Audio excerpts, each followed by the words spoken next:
Global summit లో పాల్గొనే ప్రముఖ అతిథులను స్వాగతించేందుకు తెలంగాణ ప్రభుత్వం ప్రత్యేక ఏర్పాట్లు చేపడుతుంది. అతిథులకు అందించాల్సిన గిఫ్ట్లను స్థానిక కళలను ప్రతిబింబించేలా సిద్ధం చేస్తుంది. ఇందులో భాగంగా కరీంనగర్ సిల్వర్ ఫిలిగ్రీ కళాకృతులను బహుమతులుగా ఇవ్వాలని నిర్ణయించుకుంది.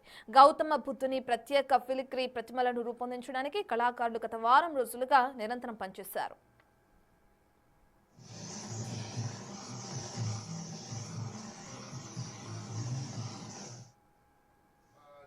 పేరు గద్దె అశోక్ కుమార్, సిఫ్కా silver filigree of Karimnagar handicrafts welfare society general సెక్రటరీగా ఉన్నాను.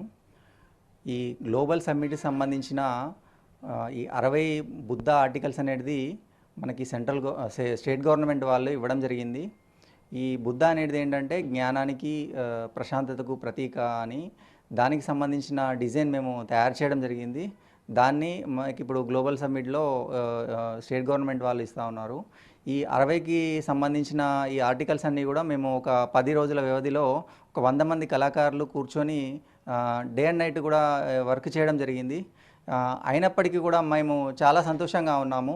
ఎందుకు అంటే ఎలాంటి పెద్ద సమ్మిట్ జరిగినా కూడా ఈ కరీంనగర్ సిల్వర్ ఫిలిగ్రీ అనేది ఇవ్వడం అనేది ఒక ఆనవాయితీగా వస్తూ ఉంది. ఎందుకు అంటే ఇంత చరిత్ర కలిగినటువంటి క్రాఫ్ట్ చాలా క్రాఫ్ట్లు ఇప్పటివరకు భారతదేశంలో అంతరించిపోయినాయి. మన తెలంగాణ